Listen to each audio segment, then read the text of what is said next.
Blessing, morning, testimony. Gonna follow you they go. This year, good news, giant, plenty bonding. Gonna follow you they go. Everything I've been wanting, manifesting from my life. All right, good afternoon, everybody. If you are hearing my voice, I need you guys to post in the chat good afternoon. So I could also see who all is here today with us. So once you are hearing me and you are seeing the screen, just say good afternoon. So I'm seeing Johnny, Jamila, Malia, Javier, Eva, okay.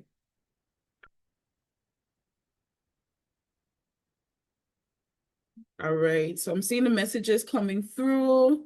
So first of all, I just want to say good afternoon and welcome to our first session of Miss V's bootcamp. So before we get started, I just want to clarify a few things so that we all on the same page. This class is supposed to be a supplementary class. What does that mean?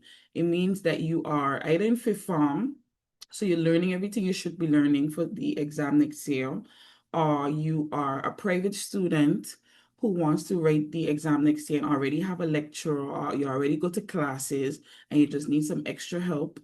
You are in school in third, fourth, fifth form and just need some extra support. And you're willing to learn new things or strengthen things you know already. You could be an adult who is planning to do the exam soon or planning to register for the exam and just want to kind of touch up or strengthen your math skills. So this session is for everybody. Some things you may know already, some things you may not. So my goal here is to try to help as much people as possible. Usually I begin the boot camp in January, but I realized, okay, so much more people need more help. So why not start earlier, right? So that's the plan. So some few house rules before we get started. One, this class is free. The only thing I need from you guys is participation and communication, which we use the chat to do.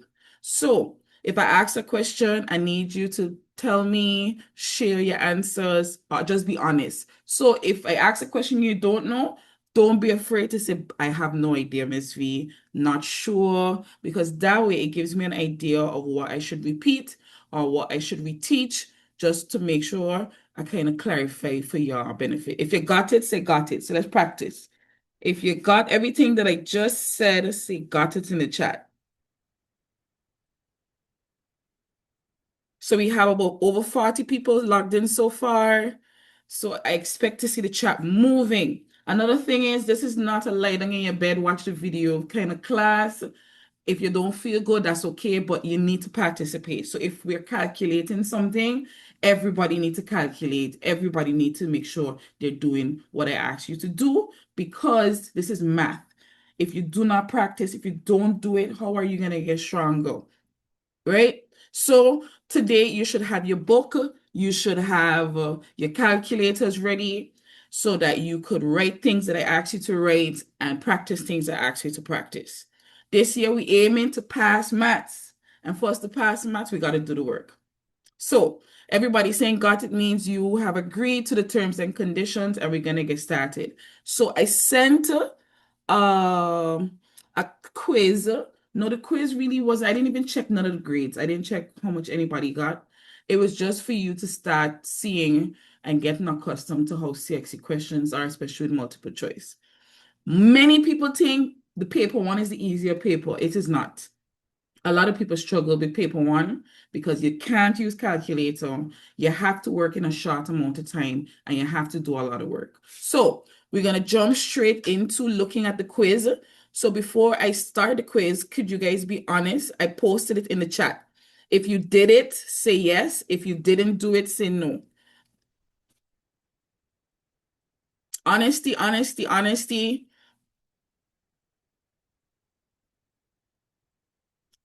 Okay, so those persons who didn't do it, you know you have to pay special attention, because you see, the people who did do it have an advantage. What is the advantage they have? They know which questions they didn't get right, and they know which questions they have to pay attention to figure out why they got it wrong. Everybody see what I'm saying? So as of today, when I send something for you guys to do before class, you have to do it. Because when you come to class, that's where you could figure out, oh, I see what mistake I made. Oh, I see what I did wrong. Versus you're in class and you're seeing it for the first time. All right. So let's get started with it. So the first question, but before we get started, if you're ready, say ready. Post it to the chat. If you're ready, type ready. Once I feel majority of people say ready, we get started. I'm excited. Ready like Freddy. If you guys didn't do it and you still want to try it, you could let me know if I should post this again so you could still try it after class. Because maybe like even if you did it and you did it, you didn't do good and you want to do it again, that's perfectly fine as well, right? Because that's what we're here to do. Improve, get stronger, get more confident. All right, so let's run through these questions. This question is actually a combination of number theory and algebra. So what we should know is about powers. So if I say 2 to the second power, everybody know what this means? Yes or no quickly. Let me go. Do you know what 2 to the second power means? Powers tells us that we have to multiply the base. So if we look at this, the base is 2. Maybe I should use a different power. Let's use 3 so that we don't get it confused, right? So 2 is the base and 3 is the power. We also call power exponent, indices or index, order. All these words mean the same thing. So all this is saying is that you take the base and you multiply it by itself 3 times. So that means 2 times 2 times 2. Everybody, what's the answer? What is 2 times 2 times 2? Let me see something here quickly.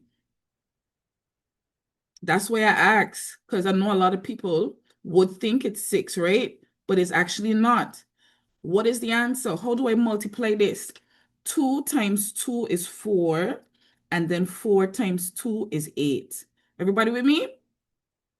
Thank you so much for participating. Thank you for sharing. Excellent. So let's go back over that concept of powers then. It means that the base number is multiplied by itself this amount of times. So if I look at this question, how many 6s do we have in the first number? This would be 4 6s. This one would be how many? 3. So we should know, well, for some people who don't know, there's a rule in algebra that says anytime you are multiplying two bases that are alike, what do you do with the powers? You add the powers. So we're kind of doing some algebra today. So that's why if I have 3 A's on this side and I times it by 2 A's, how many A's I have in all, everybody? Talk to me, talk to me, talk to me. 5 A's. So that is the concept we're using to answer this question. Now, how many people know what this line represents? Because this is 2 operations in this question. There's a multiplication and there's another one represented by this line. Excellent, that's division. So the trick about this is find the answer in the numerator or the top and then divide it by the bottom. So let me see if we're cooking on gas. So how many 6s will I have at the top? I have 4 and I have 3. So in all, that would be what? 7 over 6 of them.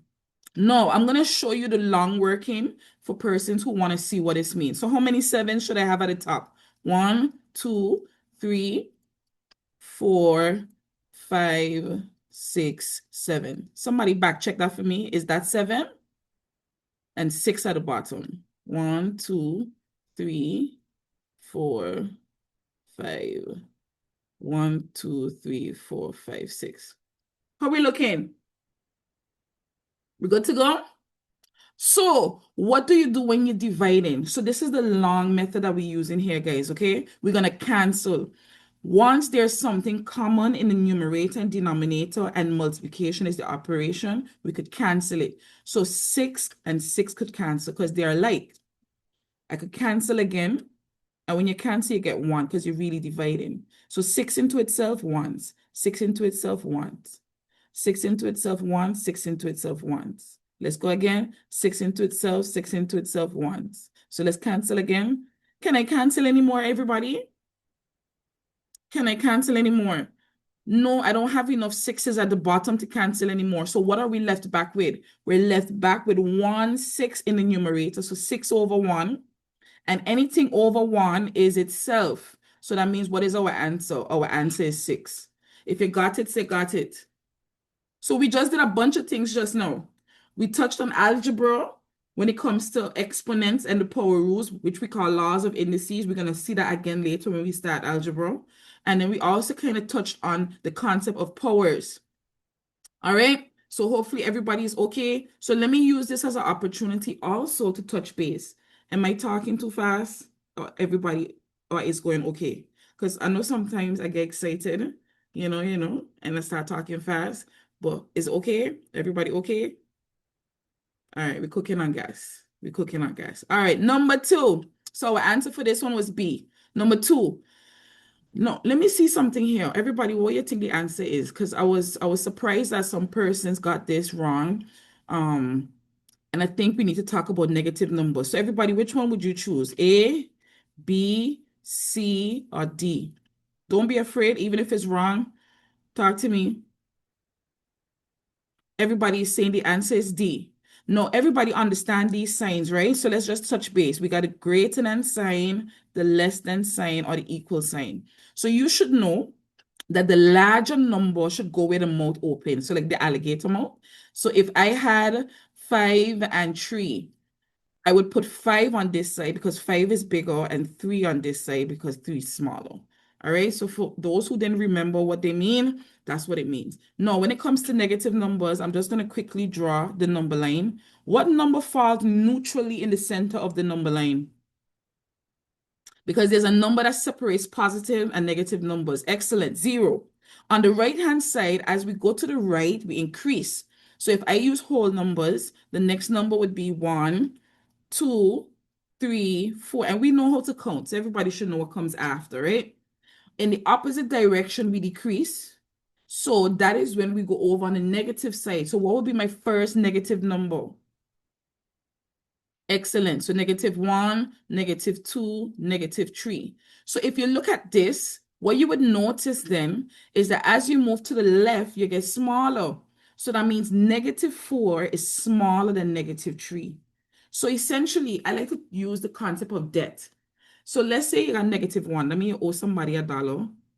You owe somebody $2. You owe somebody $3. So that means the bigger your debt is, the further away you are from saving. Everybody with me? So if we look at this one is easy. 5 is greater than 7 could never be. Cancel out. And something I want to teach you guys now. You see when you're doing multiple choice, sometimes you could literally find your answer by eliminating what you know for a fact is not the answer. So let's try that. 2 is less than -7. That could never be right because 2 is a positive number and this is a negative number, and a positive number would always be greater. So you eliminate this, bam. If I look at this too, -8, even though -8 is a bigger digit, it's a smaller value because -8 is smaller than -2. So this is wrong. So what does that mean? That our only answer could be the last one, which means -9, which is a negative number, is smaller than +7. So our answer is D. All right. If everybody is okay with that, say got it. Let's move on. No, I have a quick question. How are you guys with fractions? Be honest. A lot of people struggle with fractions in general. If you were to rate yourself with fractions by out of 10, 10 being bar Miss V, I mash up fractions. That's my thing. 0 is bar Miss V. I ain't know nothing bar Miss V's fraction is a struggle. It's bad. Okay, I'm watching the chat. I'm watching. Okay. Oh my God. Okay. Okay, okay, okay. So that means that's something I have to do, definitely, on a separate class.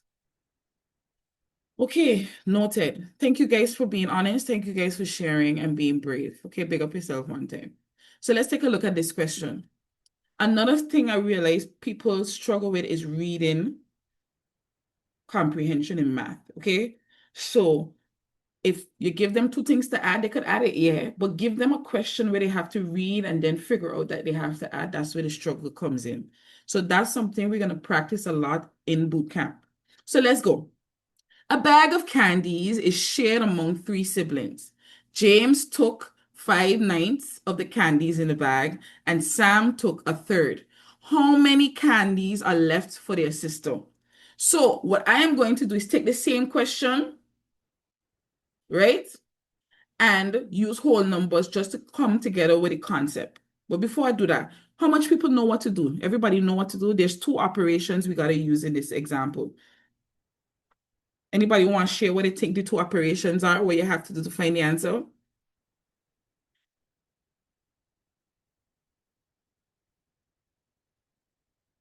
Okay, somebody say multiply. Come, let's go. What do you think? We got four operations: addition, subtraction, multiplication, and division. What do you think you have to do to find the answer?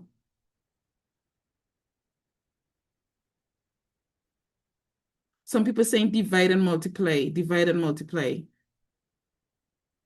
divide and subtract, addition and multiply.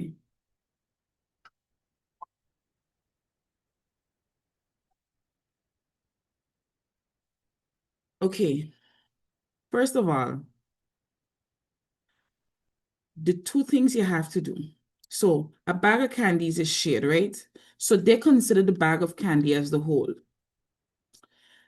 If somebody took something out of the candy, what operation would that be? So these two people take something out of the bag. What I mean? Everybody agree? So that means at some point we have to subtract. You see how you have to look for keywords? But before we take out something, we got to realize it's two things came out of the bag. So what do you think we should do with the two things before we subtract it? Everybody see what I just did there? Hello, talk to me, talk to me. Everybody see what I just did there? You see how originally we thought we had to multiply and there's no multiplication in this question? The question tell us one of the things we have to do for sure. Took means to take away. Yeah, but before we take away, it's two things that come out. So the smartest thing for us to do is to add the two things, right or wrong, and then take them away. If you got to tell me, I got it now. Ladies and gentlemen, we have to learn how to read and understand what to do. That's the key in passing maths. And sometimes the question literally does tell you what to do. So you have to pay attention and look for your key words. So that means we're going to add and then we're going to subtract. So let's go. 5/9 plus 1/3. Now, a lot of people let's make these mistakes. What is the rule when it comes to adding two fractions? You must find the LCM. Do you know what LCM means? LCM means lowest common multiple. So that means I have to find a multiple. So we're going back to the basics. We're going back to the basics. So I'm going to assume that I ain't know nothing. What is the LCM of 9? That means if I count in nines, what numbers would I get? 9, 18. Everybody following? 27. Those are the multiples of 9. What are the multiples of 3? 3, 6, 9. So that means what is the lowest common multiple for both of them? The answer is 9. No, I can be honest with you. Everybody in this class should know that. I only did this because it's important for you to know the basics. So why should everybody in this class know that? You should know your times tables. You should know your timetable out your head. Ask my class. I just be on the neck about tables because when you know your tables, you have access to information like this faster so you could think and figure out questions.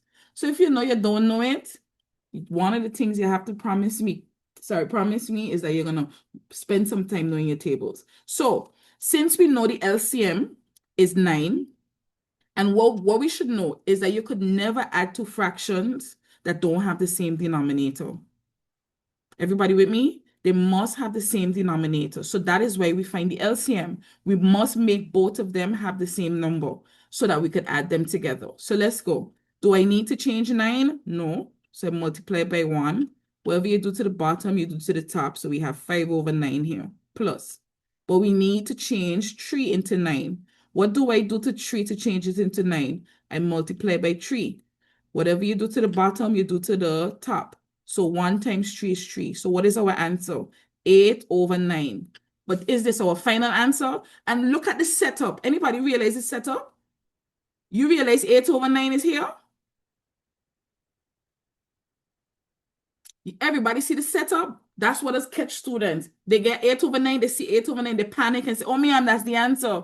But they forget that they had to do 2 things. What's the 2 things you have to do? You have to add and then you have to subtract. So some students would have get excited and go on a circle this and forget they got to subtract. No. What are we going to subtract 8 out of 9 from? Though this is another thing that strip people off. In a whole. Because if I am taking a fraction of something, a fraction comes from a whole, right or wrong? So how do I subtract 1? Sorry, I don't know why my pen did that. I see somebody post it in the chat. Excellent. So I have to say 1 over 8 over 9. But I need to make this easier. Everybody should know, how do I make 1 as a fraction? In 9 over 9. Anything over itself is 1. Agree or disagree? Talk to me. Is this true? So we should know 3 out of 3 is 1. 5 out of 5 is 1. So anytime you need to change anything to a whole number, we see what we need to do here. So what is our final answer? Guys, what happened here just now? I'm just going to say, we're going to set up. So our final answer is 1 over 9. If you got it, say got it.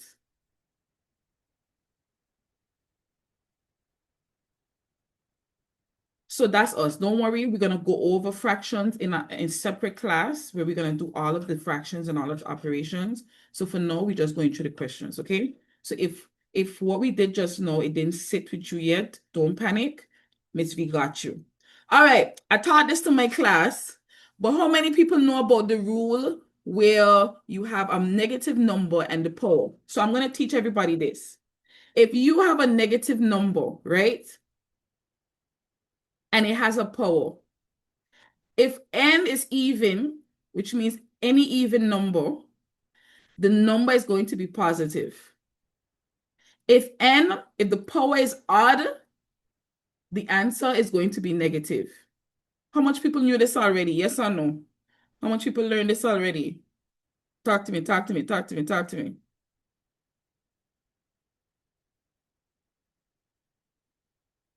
So let me show you some examples. If I had -1 raised to the second power and -1 raised to the third power, what does this mean? I have to multiply this by itself how much times? So we're going to go over it now. I got this example, so we're going to use it. I got you. So everybody with me? How many times do I multiply -1 by itself? Twice, right? Because that's what the power means. So what does this mean? This means -1 times -1. Everybody agree with that? What we know about negative numbers, a negative and a negative is a somebody. Excellent. So these two negatives will cancel each other out. They cancel each other out. So my answer is going to be +1. Everybody see that? Now let's look if the power is odd. So that's 3 of them. -1 times -1 times -1. Now, what we know about the first two? The first two ain't going to cancel out each other. So this is going to give me what? 1 times -1. But me ain't got no extra -1 to cancel out this one. So that's why your answer can always end up being what? Negative. Everybody with me? You see, when the power is even, it pair up. The negatives pair up. So when they pair up, they cancel each other out. Tell me if that ain't making sense. Each negative have another negative to cancel it out. But if it's odd, that means that you're going to always have what? An extra negative by itself. So that extra negative is going to make the overall answer what? Negative. So let's look at this question here. What is -19? Is -19 even or odd? That's the first question. Is it even or odd? So what would that do to our answer? That means it would make our answer what? It's going to make our answer negative. Excellent. Now, some people is multiply these two numbers. Never. A power could never be multiplied. You can never say 1 times 19 because that is not what powers do. Powers just tells you what to do. It tells you to multiply the number by itself that amount of times. So it means then that -1 will stay -1. How are we feeling? If you're feeling good, say good to go. If you're feeling good, say good to go. Watching the chat, watching the chat. We're moving, we're moving, we're moving. We're moving, we're moving, we're moving. Excellent. So I hope y'all are paying attention as well. I hope y'all watch to see which questions you get right and which ones you get wrong. Yeah? So this one, just like what we did before, we did the LCM before, the lowest common multiple, but now we have the highest common factor. Now, just to make sure we remember, what does factors mean? If I have 6, factors are all the numbers I can multiply together that would give me 6. So let's do some quick examples. What are the factors of 6? 1 and 6. That means 1 is a factor of every number. And each number is a factor of itself. So that means 6 is a factor of 6. Agreed? 6 is an even number. So what does that mean? 2 times some other number can give me 6. What is that number, peoples? 3. So this is my factors of 6. So I'm going to just quickly do the rest. What's the factors of 12? You always start with 1 and a number. This one is an even number, so it would be 2 and 6. And then we have 3 and 4. I starting to see the answer already. Do we see the answer? Anybody? And 30.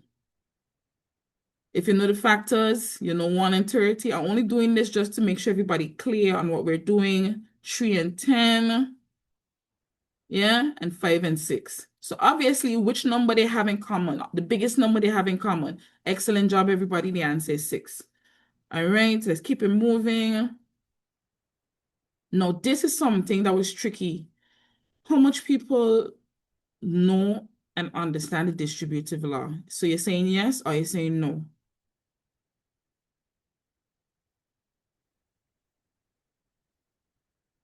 Or watching the chat.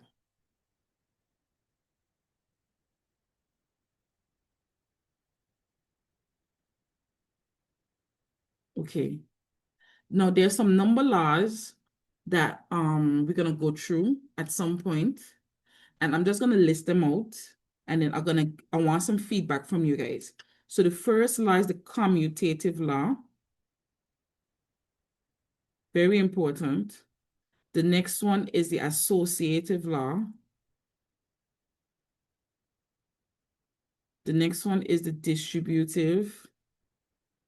This one is very, very important because this one comes in every single topic. You use the distributive law, especially in algebra, a lot in algebra.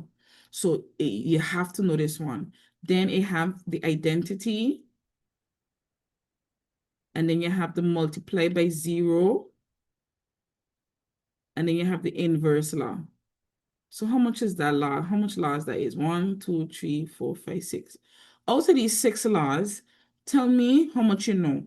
0 out of 6, 5 out of 6, 2, 1. I'm watching the chat. 3. And you should know which ones you know, you know. You should be able to say what you know and what you don't know, right? You have to be vigilant.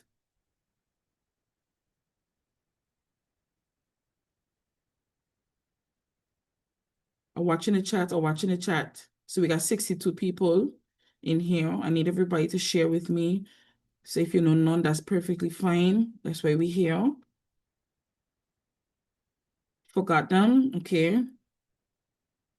All right. So now I know that I'm gonna have to go over them again because it's very important to know the laws, right? And let me tell you why we need to know the laws. CXC starting to tell students to prove this law. If you don't know what a law means, how you gonna know what to do? You see what I mean? So Or they're going to say, show that this is commutative or show that this is distributive. So we have to know what they mean. So when they come, we know what we're supposed to be showing and what we're supposed to be proving. So for the purpose of right now, I'm just going to quickly demonstrate the distributive. So I know next class, next week, Sunday, I'm going to touch on this. Okay. All right. So let's go. Distributive. When you hear the word distributive, what does distributing mean? Miss V come to class and she distributes sweeties for everybody. That means I share sweetie, give out, right? So look at this. 3, open bracket, A plus, should I use numbers? Let me use numbers for now. I don't want to introduce letters. We go until it's 3 to 5. So let's use 5 and let's use 4. All right. So first thing first, everybody, what is outside the bracket? The 3 is outside the bracket. Everybody agree? So the 3 is the thing that is being distributed. When you see brackets, brackets mean two things. It could mean work out whatever is inside the bracket first, or it could mean to multiply, right? In this case, we're going to use the multiplying meaning of brackets. Everybody with me so far? Make sure you're with me. Lock in. So that means that whatever is outside the brackets, we got to multiply by what is inside the brackets. And what is inside the brackets right now ain't two things. It got a 5 and a 4. And what is in between both of them? An addition sign. So look at what we got to multiply. So that means we have to say 3 times 5. So let's write that. 3 times 5. What's separating them? In the plus. So the plus goes in the middle. And then what do we multiply next by? 3 times what? 3 times 4. So we write 3 times 4. Everybody, that's what distributing means. Tell me if you see it. I just distributed the 3. So that's why we multiply the 3, which is on the outside, by everything that's inside. So we should be able to continue, right? 3 times 5 is what? 15. Plus 3 times 4 is what? 12. But guess what? This part ain't important. That ain't the part we're focusing on. But how do we know 3 is the thing that we distribute? You realize 3 on both sides. That's the common thing on both sides. Talk to me. So if I was to go backwards, to go back to the brackets, what would be the thing on the outside? So let's go back. So that means I would take out what? I would take out the 3, right or wrong? And put the 3 where? Outside. And what would be left back? In the 5 plus the 4. Everybody see that? Now look at this. Look at what I just teach you. Look at this question now. Who is the thing that being distributed? One number is the thing that being distributed up there. Tell me if you're seeing it now. Excellent. So let's go. Where would I write the 20? In outside. So 20 goes outside. So what gonna be inside the brackets? Talk to me. We're working together. 12, right? Excellent. And then what? Plus the 5. But look at your answer. None of your answers have this version. So what do you think we need to do? It only got one number. So what that means, what we should do with the 12 and the 5? What the smartest thing to do now? Hey, add them. So there we go. 20 brackets 17. Brackets here mean, and next meaning now. What brackets mean now? Brackets here mean to time. So this means what? 20 times 17. Tell me if you see it. Do you see how they use both meanings of brackets in one example? What you need to train yourself to do is learn how to remember all the rules of maths. So what are the 2 rules we just learned? So let's make sure we're on the same page. Everybody understand how we distributed? If it's no, be honest.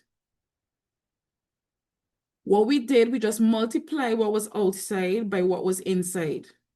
What was outside? The 3. And don't worry, we're going to go over this a lot of times. We have a lot. We're going to go over all of this another time. But for now, so I'm just going to do this one, and then I'm going to do one more before we continue. So thank you guys for being honest. Let's do another example. Let's do another example. So everybody see why the answer is this, but let's do another example. 2, open bracket, 3 plus 6. So is this distributive? Let's start off there. That's the first question. Is this the distributive rule? Do we have something outside and we have things inside? Okay. What is the thing that we're going to be sharing or distributing or multiplying by? The thing that's on the outside. So let's make sure we all on that same path. Yeah? Excellent. So there we go. So I'm going to circle it too because that's the main guy. What's the first thing inside the brackets? It got two things in the brackets. What's the two things in the brackets? The 3 and the 6. Everybody with me? So we got a 3 and we got a 6. So what am I multiplying by? 2 times 3 because I'm multiplying by the first thing. Tell me if you're with me so far. So that's 2 times 3. Thank you, Javier. Very good. No, before I jump over to the next 6, something ain't come before the 6. What comes before the 6? So you see, man, making up nothing, man, using nothing else from the outside. I'm literally just following what we have here. And what I have next after the 3, because we don't multiply by the 3, is the plus sign. So we put plus. Now that I have that, I could now multiply by the next number. So that means I'm going to multiply now what? 2 times who? 2 times 6.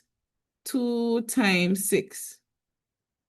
So what is my final answer, everybody? Let me go. 2 times 3 is 6 plus 2 times 6 is what? 12. So what is my final answer? Final answer is 18. That's it for distributive, that's all. That's it.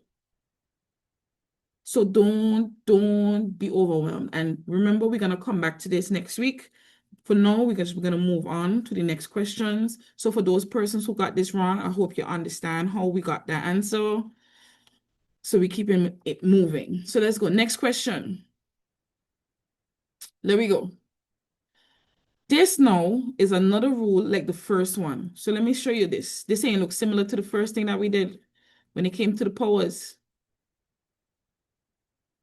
Everybody realize that? So what do we have to do here? So for those who don't know, just like when we add, so maths is about balance, right? So watch this. If when I multiply two bases with the same thing, and we add the powers, so this means am plus n, what do you think we're going to do if we divide in? So if when we multiply, we add, that means when we divide, what do we have to do? Subtract. Everybody see that? So all this means is that we have to say 8. So this would be am minus n. So these two rules are opposites of each other. When you're multiplying, you add the powers. When you're dividing, you subtract. So what am I going to do with 15 and 3? All I have to do is subtract 3. So that means my answer is a to the 12th power. All right, again, this is a part of algebra, so we're going to learn this in a whole separate class. So we're just moving along. And this is what CXC do. They will combine two concepts in one question. All right, so let's look at the sequence. A lot of people got this one wrong. So let's see where you think you went wrong. Anytime you have these type of things, pattern, you gotta look for the pattern. How do I move from 2 to 3, everybody? What did I do to go from 2 to 3? I add 1. Agreed? How do I move from 3 to 5?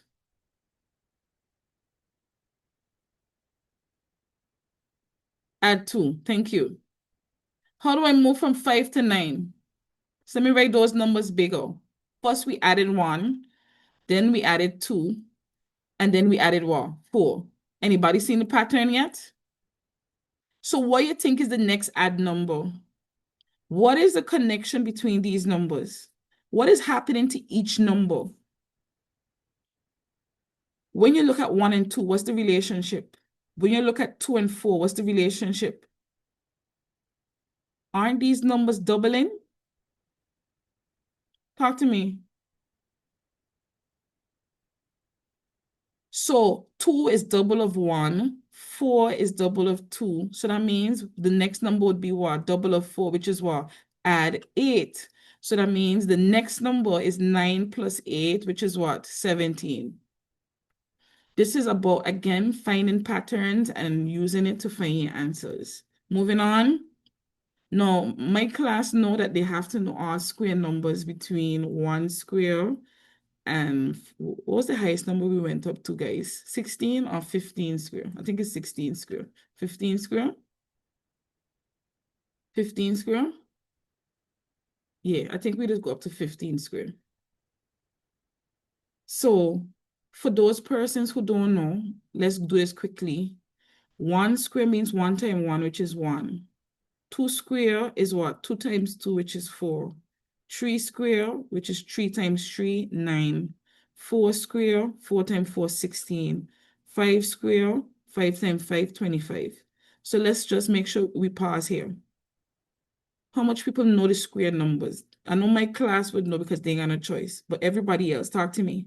How do you guys practice square numbers? Yes or no? Because this is extremely important for the exam. So I am telling you now that just like your tables, so you should know what 5 times 4 is, 6 times 8 is. Something I need you guys to do for me is right now in your book, this is what you're going to do for me. You're right, to-do list. So everybody, the first thing in your book, so obviously I have the dates, which is everybody, by the way, everybody should have a date. And this is the intro class. And then you have your to-do list. So the number one thing is no tables. And I am not coming to class to teach y'all tables. I let y'all know one time. Let me gangster y'all up early. You have to find your time to learn your tables. The second thing is know your square numbers. This is extremely important, especially for paper one. You don't have a calculator. All right. So far you got two things on your to-do list. If you got it, say got it. Let's move because we don't have the time to continue. This would take up too much time, and this is something you could do on your own. So know your times tables, know your square numbers. All right. So if I was to just move forward without tinging, if you know your square numbers, you would know that 15 square is 225. So obviously it can't be anything less than that. And even here, that's not an option. 16 square is 256. So that can't be it neither. So it has to be more than 16. 17 square is, hold on, I don't even remember that one, 289. So that means that it has to be between 15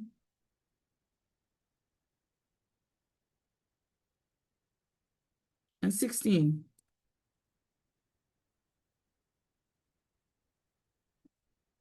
Well, actually, no, 16 and 18, sorry. 16 and 17. I realize the scramble is, yeah. So it's 16 and 17. Yeah, D. All right. Easy peasy lemon squeezy. Let's move on. Now, this is important. How many people know about standard form scientific notation? I need to know if I need to teach this now. That's one of the first things you learn in third form. This is supposed to be one of the first things you learn in class. So watching the chat, I'm just looking to see if anybody said no or I don't know. Because I'm gonna just quickly go over it. My first question is this Zara? Okay,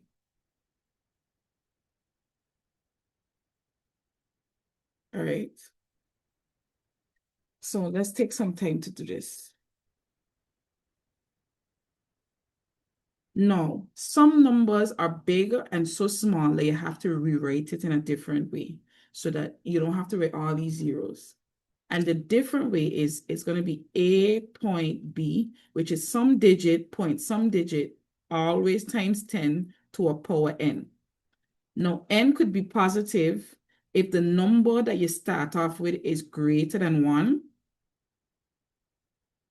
or the power is going to be negative if the number is less than 1, right? N is the number of times you jump.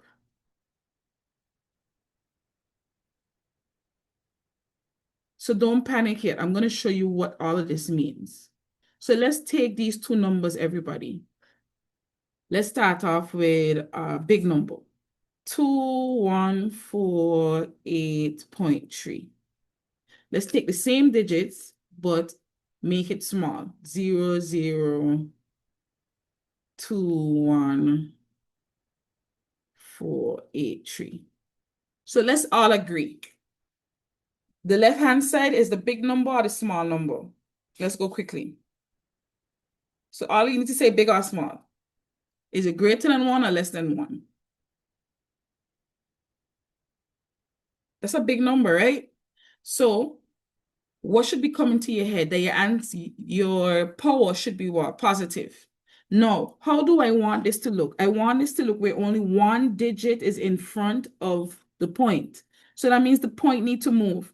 Where do I move the point so that only one digit is in front of it? Between which two digits should the point move to? Between the 1 and the 4 and the 8, the 2 and the 1. So everybody agree that this would allow only one digit to be in front, right? Excellent. So let's go. We're moving. So let's jump the point, and I'm jumping in between each digit. So that's one jump. This is 2 jumps. This is 3 jumps. So what does my answer become then? It becomes 2.1482. Always what? Always times 10. And how many times did we jump? We jumped 3 times. Would it stay positive or would it be negative? It would be positive. Why? Because our starting number was a big number. It was greater than 1. If you got it, say got it. Especially if you're just learning this for the first time. And even if you don't remember, I just want to make sure you understand what we just did. Now, let's take a look at the smaller number. How much times we want it between the 2 and the 1 again. So let's jump. 1, 2, 3. Everybody agree? I don't know what my pen doing now. 1, 2, 3. So let's go. It's gonna be the same thing. 2.1482. Guys, my pen tripping. 2.1483. And anybody realize, right? Oh, at my class know this, but sometimes I would say something and then write something different. So just if that happens, just point it out to me, okay? It's just a part of my learning challenges, okay? So that should have been a 3, sorry. So again, we have this times 10. And what would be my power? How much time did we jump? We jumped 3 times. But would it be positive or would it be negative? It would be negative because you realize this number started off what? Less than 1. So it would be negative 3. Everybody see that? So I'm going to give one for everybody to do. So post your answer in the chat for me. So try this number for me.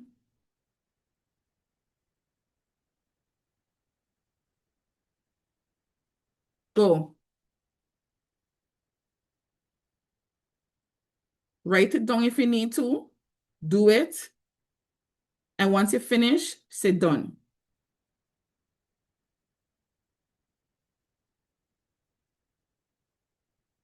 All right. So let's take a look. Those who finish working, keep working. So I need to get my point. Between which two digits would allow me to have one number in front? Excellent. So we jump until we get between the 4 and the 8. So that's one jump. Remember, we jumping in between. That's 2. That's 3. That's 4. So that means that my final answer would be what? 4.8 times 10. I don't know why my pen doing that. It's just doing some weird stuff. Hold on there. Let me try this again. 4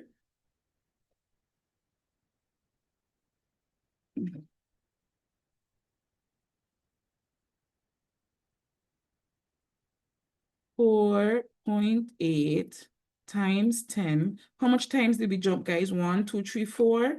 But would it be positive or negative? Negative, because our starting number was less than 1.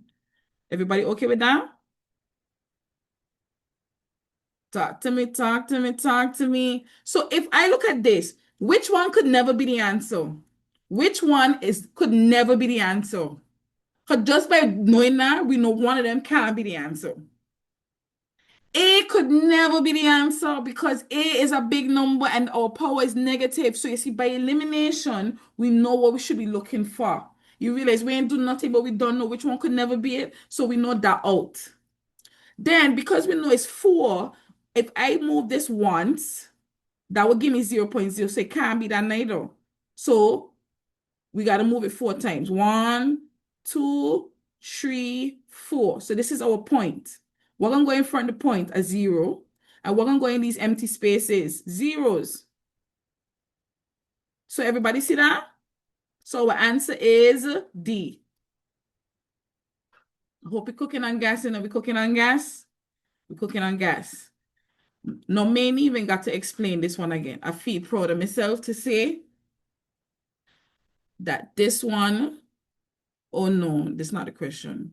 This is what we was talking about before, the different laws. No, maybe I could just use this to teach you all this quickly. Anybody know the answer to this one? Anybody want to try? We know it's not the distributive. How do we know it's not the distributive? Because one thing is not being shared. It's just the same numbers on a different side, but it just scrambled.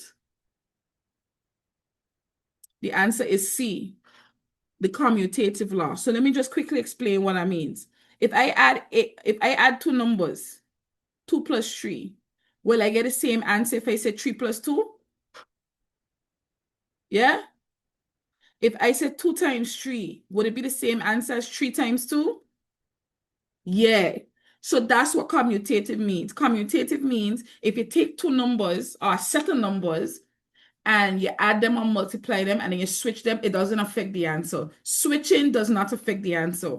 Please note that this is not true for subtraction and division. Subtraction and divisions are not commutative. So let me do that quickly. Watch this. 5 minus 3. What is 5 minus 3? 2. But 3 minus 5. What is 3 minus 5? Negative 2. That is not the same.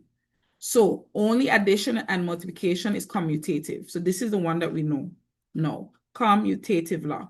So 2 of them we know. We know the distributive now, and we know what commutative means. All right, so for the interest of time, let's keep moving and pick up what you can, guys. Do not be overwhelmed like, oh my God, I never heard this before. Remember, you're here to just learn as much as you can, and that's what we're doing, okay? Which number is both a factor and a multiple of 12? We don't talk about this. Everybody should know the answer. What is the answer for this one? I literally said this before earlier.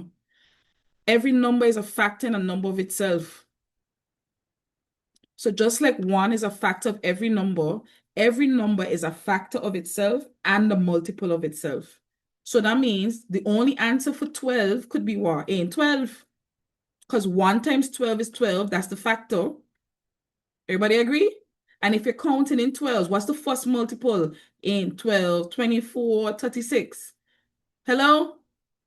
I hope everybody see what they're talking about here. Sometimes people don't just get confused with the language. Okay? All right, cooking on gas. Let's keep it moving. No, this here, y'all think y'all could handle this? We just did this.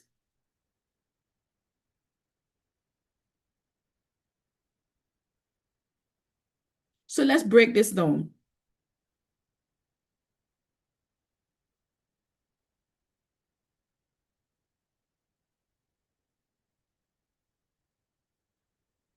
Let's do this together. If I have 7 times 10 to the 4th power, how much zeros this mean? Let me see if I realize something. If I multiply by 10, that ain't 1 0. So look at that. 4 times 10, you just put 4 and add 1 0. 4 times 100. How much zeros is that? That's 2 zeros. So we add 2 zeros to it. 4 times 1,000. That would just be 4 and what? 3 zeros. Everybody see the pattern here? So if we're using 4 zeros, wouldn't that mean 7 and 4 zeros, which is 70,000? So what would be this part? What number represents this part here? Everybody post that in the chat now. What would be 8 times 10 to the second power? Excellent. Because 10 with 2 zeros just means 100. Excellent. So which ones can be the answer by elimination? Which ones could never be the answer by elimination already? This can be the answer, and this can be the answer. Everybody see what we're going on here now? No, just by this now, we know that the answer obviously is what? Because no, the last part has a negative, which means we're in the decimal section.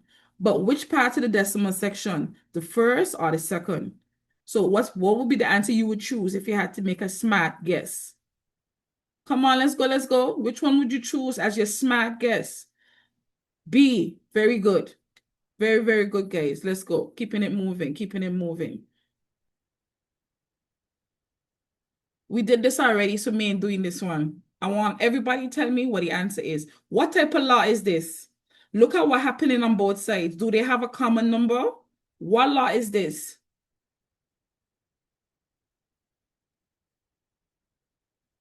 The distributive law.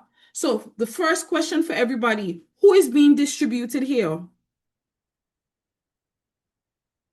Who is being distributed here? And because that is correct, because look at it, which number is on both sides? So that means one number should be outside the brackets. It's 3.4 should be outside. So by elimination, what is the only correct answer? Because everybody else wrong. Everybody see how easy this is now? Talk to me, man. If you got it, say got it.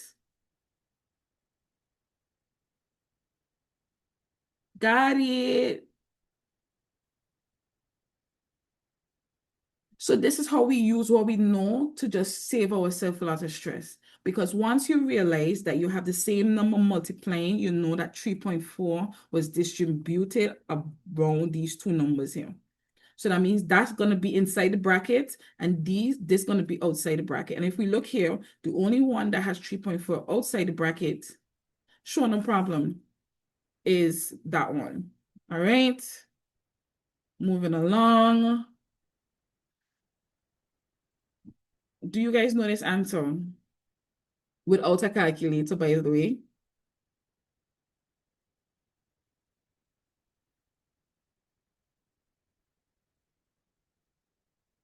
No, my question is, do you guys know the decimal multiplication rule? Yes or no? Do you know the rule when it comes to multiplying decimals? Because there's a rule that would help you save a lot of energy and a lot of time. So this is the rule. If I am multiplying two decimals, right? Check this out. Let's use another example. 1.5 times 2.1.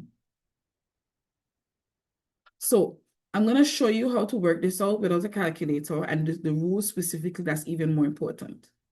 So you multiply like normal. So this would be 1 times 5 is 5, 1 times 1 is 1. So you ignore the decimal points at first. So we multiply by the 2. So we'll put a 0 first because we know 2 represents the tens. And then 2 times 5, 10 carry over. 2 times 1 is 2 plus 1 is 3. So we add like normal. So this will give me 5, this will give me 1, this will give me 3. Everybody with me so far? No, just like Ty said, you have to count how much decimal places you have in all. How many decimal places this has. And decimal place just means how many digits come after the point. So in this first digit, this has 1 DP because it has 1 digit after the point. And this also has what? 1 DP. Everybody with me? So only 1 digit after the point. So that's 1 decimal place, 1 digit. So how many decimal places do we have in all? We have 2 DPs. That means our answer has to have 2 decimal places. Everybody see that? So where would I put my point in order to have two decimal places in between the 3 and the 1? Because that gives me two numbers after the point. Everybody okay with this? So let me do another example quickly. All I want to know is how much DP is. Suppose I had 2.15 times 1.3. How many DPs my answer should have?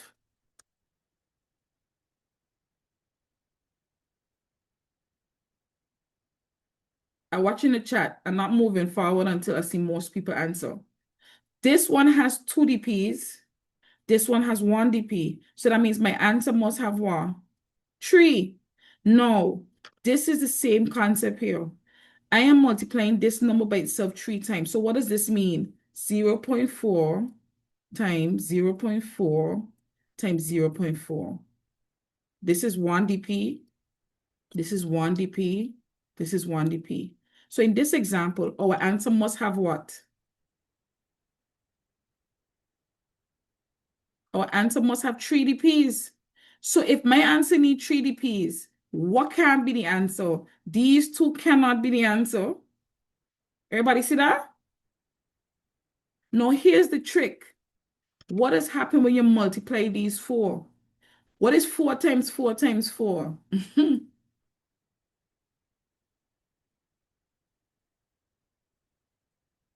Excellent. Because we know that 4 times 4 is 16, and 16 times 4 is 64. Everybody see why it can be 12? And everybody see why it could almost look like it's 12? Why you think they put 12? Because they know some people would have said is 4, 8, 12. Everybody see that? You never do that. So our final answer is obviously therefore what? A. Ladies and gentlemen, how we feeling? We okay?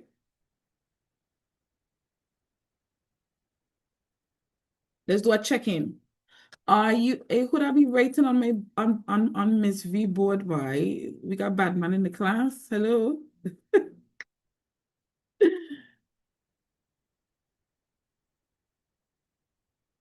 All right. Don't worry, guys. All of this I'm gonna go over. This was just an assessment. What we're doing right now is not a class. Actually, right now, we're going over this assessment so I could see where you guys are at. I had to check to see like what level we're working with and what you know and what you don't know. So if you had gotten all wrong, that's perfectly fine. And you pick up what you can in this session, but everything we're gonna go through. Everybody understand now? So do not feel like, oh my God, I'm overwhelmed, man, none of this. I'm far behind. That's not what you should be thinking, and that's not what you should be focusing on. We're only going through this assessment because it was a evaluation assessment. Okay? All right.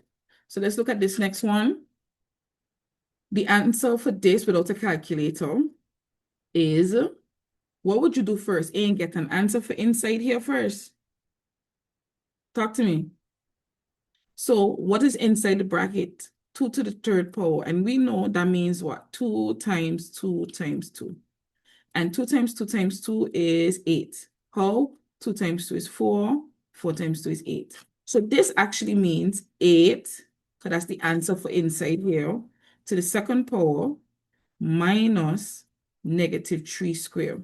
Now, let's work out the negative 3 square part. Could y'all tell me what the answer, you think the answer going to be for that one? What is negative 3 square?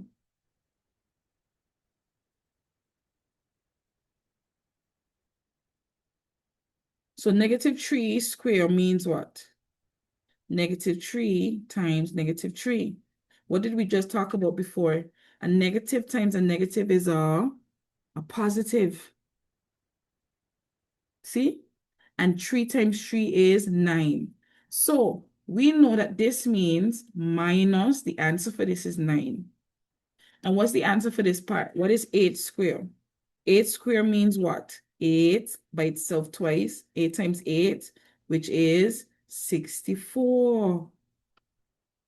Okay, remember 8 squared does never mean 8 times 2. 8 squared means 8 times 8. So that's something, remember we spoke about learning your square numbers. So it's 64 minus 9, which is what? 55. All right.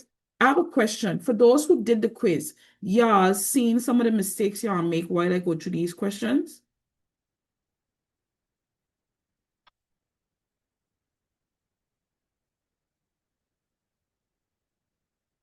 Okay. For those who didn't do the test, are you guys paying attention to the questions itself and making sure you learn and pick up stuff? Okay. All right. Excellent. All right. So let's look at this one now. Value and place value. So value just means what is the quantity of the digit, and place value means if it's ones, tens, hundreds. So look at this one. Where's the 7? The 7 is in a decimal place. So I'm just going to go through this quickly. What's the place value of the 8? Place value mean what position does the 8 hold? I want to see something. Everybody, what is the place value? Is it hundreds, tens, ones, tenths? No. If I have a decimal, remember, so if I write this out, 98.2571. The decimal place, the decimal point, sorry, separates the two types of numbers. Over here is whole numbers, over here is decimal numbers. So what is the smallest whole number that we know? We know this is ones. Everybody agree? So what would be the 9? Tens. And if I had a 1 here, what would this represent? Hundreds. Okay, and obviously we know after hundreds is what? Thousands, then tens of thousands, hundreds of thousands, millions. Now, do you guys know the place values on the other side? What's the first place value after the decimal point? Tenths. None of these things is come for sexy, really, but it's just things you should know, right? Next one is what? Hundreds. And obviously the next one is what? Thousands. Now, why is this helpful? They ask for the value of the 7. So if 7 is 7 thousandths, wouldn't that mean it's going to be this, the first answer, 7 over 1,000? Everybody see that?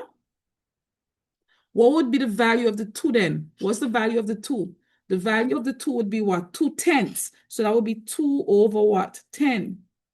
What's the value of the 5? 500. So that would be what? 5 over 100. Everybody with me? What would be the value of the 9? The value of the 9 is 9 tenths. What is 9 tenths? 90. If you got it, say got it. Mind you, all of these questions are CXC questions that we're doing right now, by the way. So it's just something to kind of warm up your brains. So we just spoke about this. What is the value of the 4? Which one would it be? A, B, C, quickly. The 4, look at the 4, look at the 4, look at the 4. Watch where the 4 is. Is it on the whole number side or is it on the decimal side? You see what side it's on? So it's going to be the one with the THS, the tenths. Excellent, guys. All right. A lot of people got this one wrong, but we spoke about this as well. If you have two numbers and they want to know a number that's divisible by both, that means you're looking for the multiples. So that means we're going to look for the multiples of 3 and 5. What is the multiple of 3 and 5? What number they have in common? 15. Hello? So obviously, it has to be all the numbers that are multiples of 50. So that's 15, 30, 45. So your answer for this one is also C. I try this one. I think this is the last question here. That's the last question here.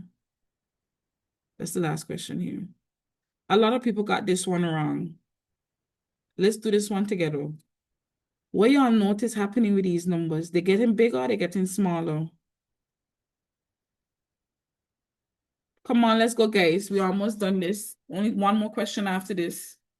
So that means instead of us adding numbers, what we actually doing to each level, we're subtracting. Agreed? So let's do this together. How do I go from 25 to 22? What did I do first?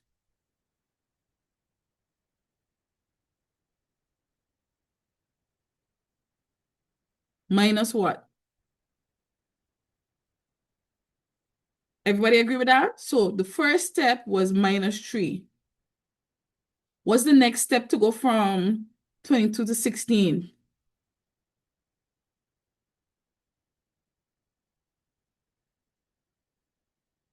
Use your fingers, use whatever you need to. How do I get from 22 to 16? It would be minus 6. How do I go from 16 to 7?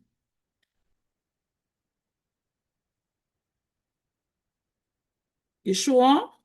Try again. Count it again. 16 to 7 minus 9. Anybody seen the pattern now? So what's the next one? Obviously, what we using? In multiples of 3. So the next number is to do a minus 12. So we're going to say 7 minus 12. Don't worry if you can't do this out your head for now. We're going to also do this. This is called integers that deals with negative numbers. So if you just shove this in your calculator, this will give you -5. All right? That's something we're going to do next class as well. And this is the last question.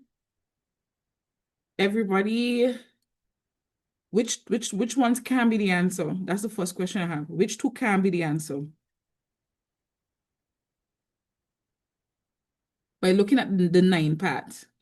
Because this is 9,000, if it has 2, the power of 2, that means that's 100. So that can't be right.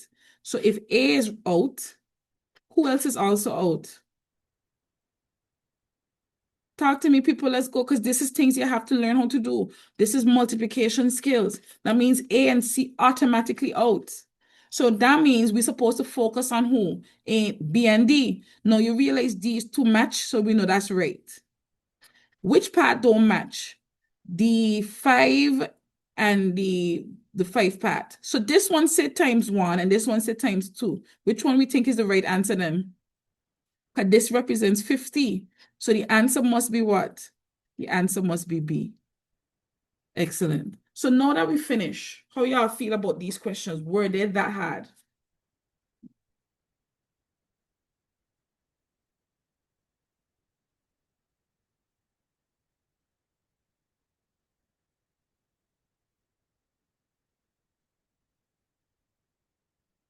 So I hope you guys paid attention to those basic stuff, because that's what we're gonna start next week. We're gonna do fractions, we're gonna do significant figures. We're gonna do CXC questions next week, actually. Question 1. We're starting from the jump, okay? Now we're gonna get into today's session, which I need everybody to write up now. So get your book. So you're gonna do some writing for me now. We're going to actually use this Sunday and next Sunday to do this entire topic. So this is what you're going to write up for me now. You're going to write this: consumer arithmetic. Now, consumer arithmetic has to deal with money. Now, why am I starting with this now? One, it's the first half of question number 1. It has the most formulas that you have to memorize. And in paper 1, it actually has one of the largest number of questions in paper 1. So the first maybe quarter, or maybe you could say a fifth of the paper, but a lot of questions come from consuming paper 1 and you have no calculator. So that is important that we knock this out early. Everybody with me? So once you have your book headed up with the date, obviously, because you should have had the date already. Today is Sunday, the what? I don't even know what today is, guys, because I've just been going. What's today? The 5th? Yes, the 5th. So Sunday, the 5th of October, consumer. So the first thing we're going to start off with is with percentages. I need everybody to get a calculator now, because we're going to be using it. Because I'm going to teach you how to use a calculator to work out things the short way and the long way. So once you have everything, you have your book headed up, you have your calculators in your hand, say ready. Ready, ready.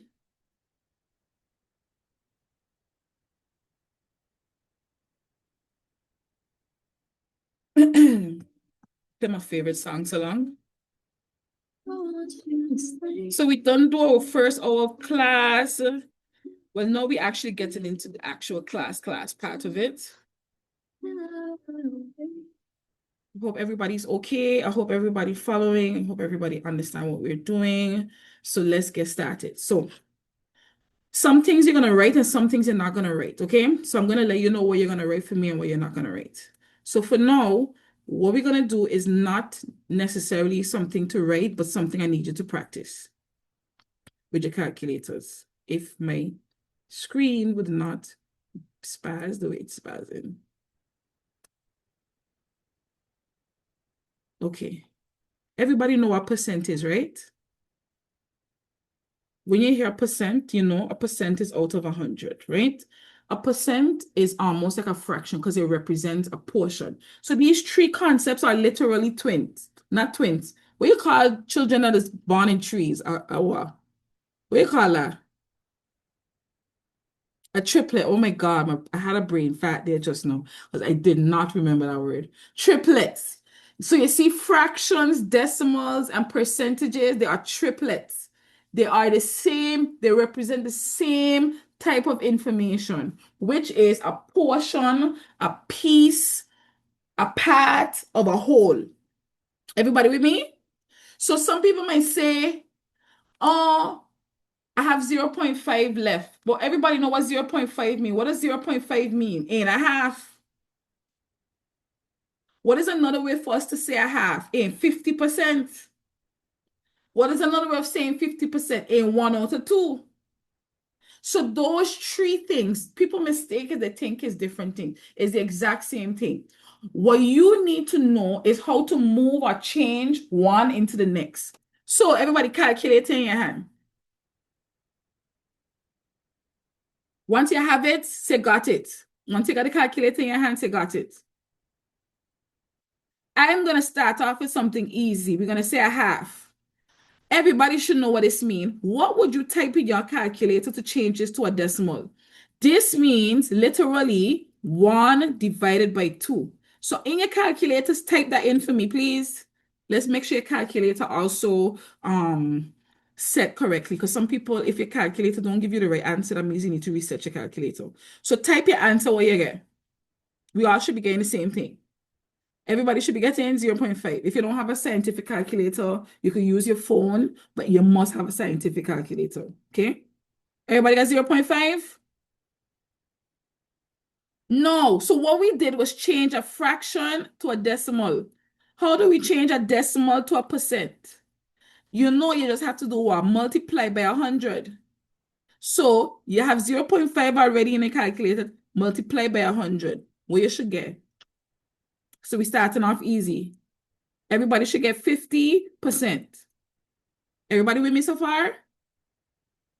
Let's do another example. Calculator in your hand. 2/5. What is this as a decimal? Change it to a decimal in your calculator. What do you type in your calculator? 2 divided by 5. What do you get? 0.4. So what percentage is that then?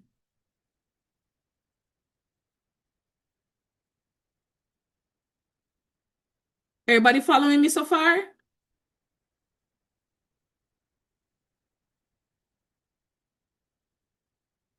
Good. Now we're going to look at figuring out how to find a percent of something. So if somebody say, I have a third of $90. I want you to write down this example for me. Or should you, let me ask you all a question. Y'all would want to copy down this one example quickly so I could write it over better? I think you should, right? I think so too. I think so too. So let's start off with this one. So here we put times 100. So this would be 50%. Same thing, times 100. Forgive my writing, the pen doing some weird stuff sometimes. So copy down these two. And what did we do here? We changed a fraction to a decimal to a percent. So this was the fraction. This was the decimal. This was the percent. Oh my God, with this pen. And this is the percent. Okay, fraction, decimal, percent.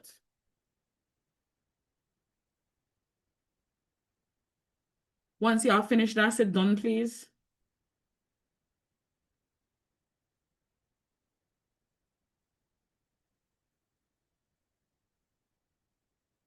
All right. So let's move on to here. So you're copying this down as well, one time. So two things I need to ask. Anybody know what of mean? Everybody should know what the word of mean. What does the word of mean? It means to times, to multiply. So something I want y'all to learn from me as well. I can't see what you're writing in your books, but that doesn't mean that you're not going to give me your best. A big part of why students fail is because they lose out on a lot of marks for working. So even if they had the right answer, they could still fail because your working carries more weight than the actual answer. So something I want you guys to really put a lot of energy in, and it doesn't matter if you're in second farm, third farm, fourth farm, fifth farm, is how you write. So I am gonna try my best with because writing on a screen is kind of challenging. I just try my best to write better. So I'm gonna try my best to write, even though I'm struggling with this thing here. You see? I see how the thing bad mind. Anyways, let me see. Everybody know that's a 9, right? Not a Q. It just, I don't know why you're doing that. Okay. Okay. All right. So as I was saying, of means to times. So if you want to get a full marks for a question like this, what would you write? 1/3 times 90 over 1. 90 over 1.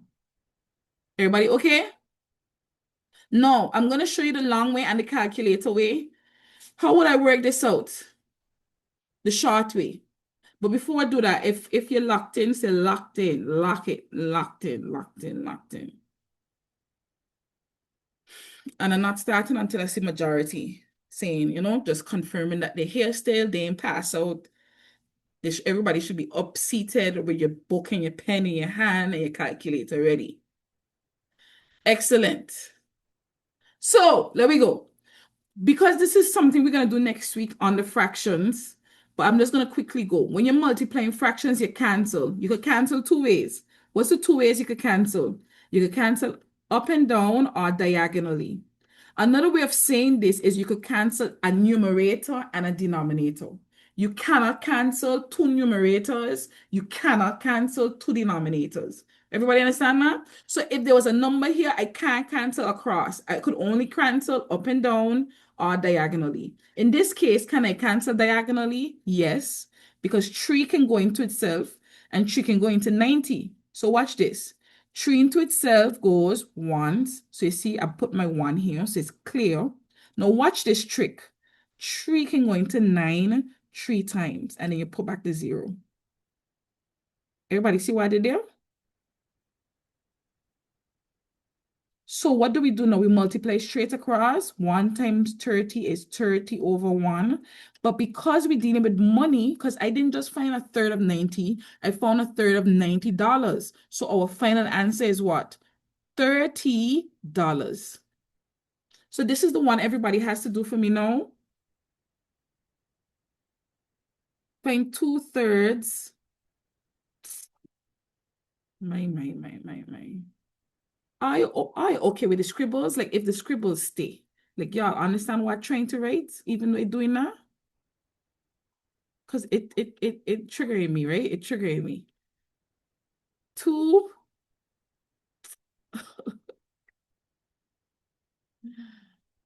Oh yeah.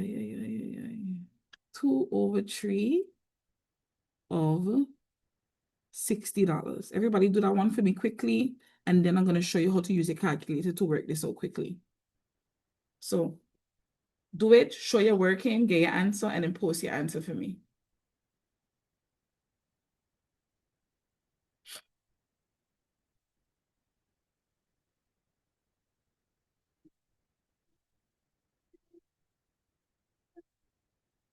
Okay, so one person said 40, we getting 40s. Everybody, I see somebody put $40, somebody cooking on gas, somebody understanding the point, the plot. It ain't just 40, guys. Remember that. Units are important, yeah? So this is what everybody should have as they're working. You should have 2/3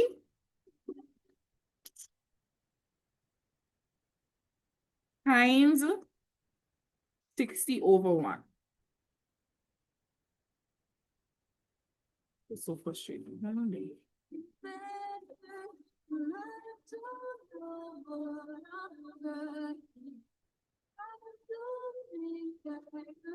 No, everybody get your calculators in your hand. So 3 into itself once. Let me just use my red pen. 3 into itself once. 3 into 6, 2 times, so that's 20. And then 2 times 20 is supposed to be a 2, eh?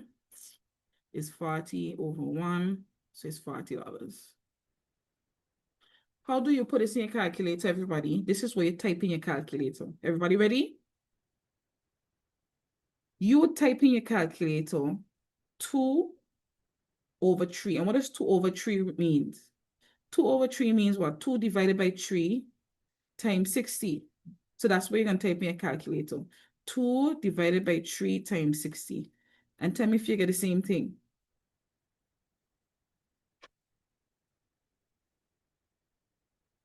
Everybody sit down? So even if you're doing a test and you do it the long way and you want back check your answer quick, you literally just type this into your calculator in one line and verify that the answer you got when you do it the long way was correct. Everybody understand what I'm showing you? All right, we're cooking on gas. So let's move on here. No, I want us to focus on this question here. In the blue. I want you to copy down. Don't copy down this because I don't necessarily want. Everybody copy down these 2 examples here for me. Calculate 12.5 of 128 and 115 of 56. Those are 2 really good examples.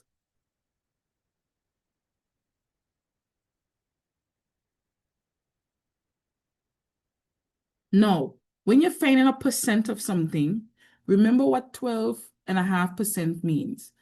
12.5 literally means like what it says here, 12.5. And how do we change anything to a percent? So if I had 40%, what does 40% means? 40% means 40 out of 100. If I had 16%, what does 16% means? 16 out of 100. So it's the same thing like what we were doing before, where we know of. What does of means? Of means to do what? To multiply. And the only thing is that they didn't put this over 1. But everybody see now? So this part, I don't need you to put this part. What I want you to focus on is just putting the answer using the calculator. So everybody do that for me. Get your calculators. And this is where you're typing into your calculators to make sure you know what you're doing. So you're going to type 12.5. What you're going to type in after 12.5? What does this line mean again? Anybody?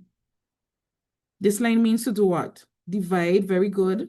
So 12.5 divided by 100 times 128.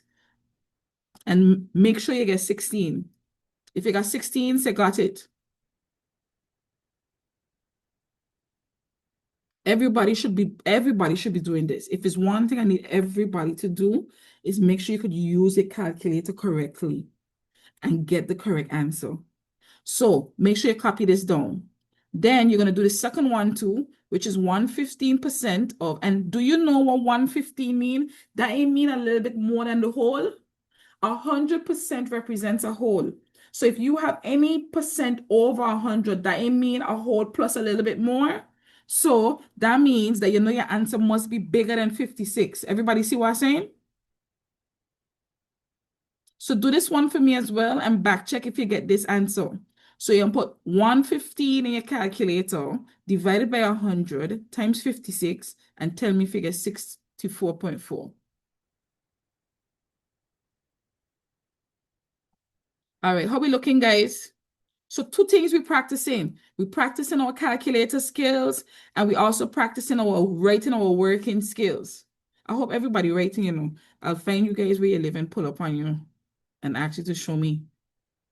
Ask past students. I just do that.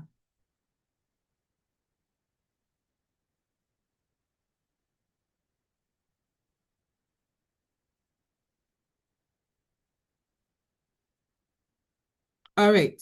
So is everybody done with these two? Everybody done with these two? And you know why we need to do this? Because everything in consumer uses percentages a lot. So we have to lock down and understand how to use our calculators to find it. Now, this question here in this blue, you're copied on this question, but I want you to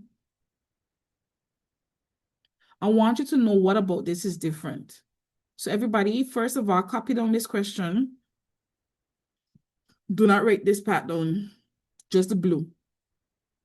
Once you write down the blue, say ready. You don't have to tell me, okay? You could just go to the bathroom and come back. That's no problem, okay? You don't need my permission. No problem, lovey. Once you're ready, let me know, please. So you're copying on this. No.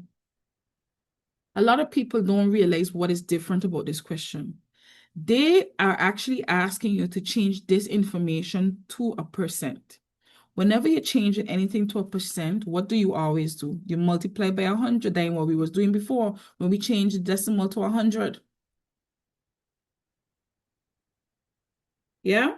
So let me show you how you make sure you understand this properly. So because we want to change to a percent, we know we're multiplying by 100 over 1.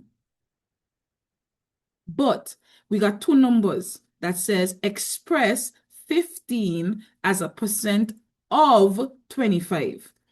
Those two numbers have to make a fraction. No, the thing is, I don't want you to assume that the bigger number is always a decimal. Everybody see what I'm saying? The denominator, sorry. Is the one that they say of. It's almost like they're saying out of. Is like they're saying out of 25. Everybody see what I mean?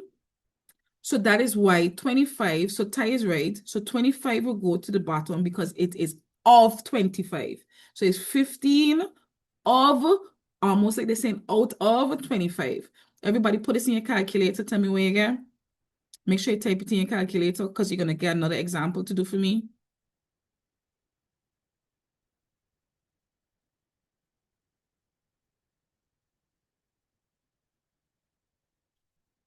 No. Remember how I teach you how to do that already? How do you put this in your calculator? It would be 15 divided by 25 times 100, right? No, let's do it the long way. When it comes to making 100, there are some numbers that I need y'all to write down for me now. So this is what I need everybody to write for me. What pairs of numbers make 100? So the first one is easy. The first one is 2 times 50. Everybody know that one, right? Hello? 4 times what? What's the next pair? There's another pair. The next pair is what? 4 times what? How much quarts make a dollar? 4 times 25 is 100. And then there's another pair. Anybody know the last pair? 5 times what? 5 times 20. You see these numbers here? You need to know these numbers. So put this in your book and put this in a box. So what does that mean then when it comes to canceling? 100 divided by 5 is 20. Everybody following me? 100 divided by 20 is 5. Same thing with these three. 100 divided by 25 is 4. 100 divided by 4 is 25. So those are the pairs that we have to keep in mind. So when I come to know doing this the long way, I know 25 could go into 100. 25 into itself goes once. And how much into 100? 4. Excellent. Now, let's say you don't have a calculator. What's a smart way of working out this? Anybody could tell me? You should know what 2 times 15 is. If I add 15 and 15, what that would give me? 2 times 15 is 30. That's easy. So if I double that again, because 4, if I need 4 of them instead, that means I would double this in it. And what is double of 30? Everybody see how I did that a smart way? Hello? Tell me if you see what I'm trying to show you. When you're doing paper two, nobody got no time to go literally do this. You don't have time to do 15 times 4. No, if you don't have a choice, you have to, eh? But I'm just trying to show you that there are different ways to get to the answer faster, especially for paper one. So that's how we get with 60%. All right, everybody copy down this example for me and tell me what your answer is.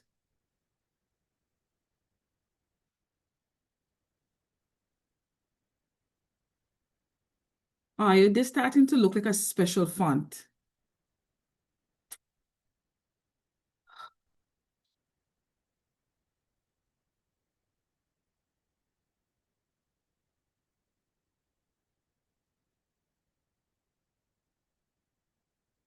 Let me see how much people gonna get it right.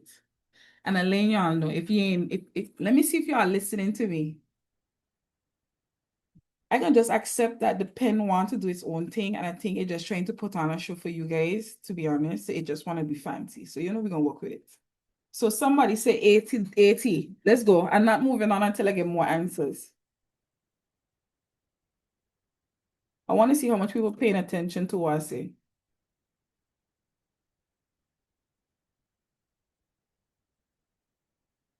I want a surprise. Oh my God, I have a surprise for y'all.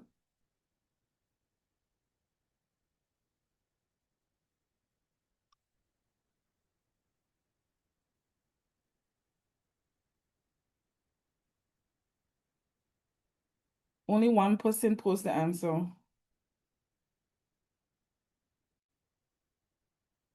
Only one person had post the answer. Everybody who say 80 is wrong. Why is it wrong?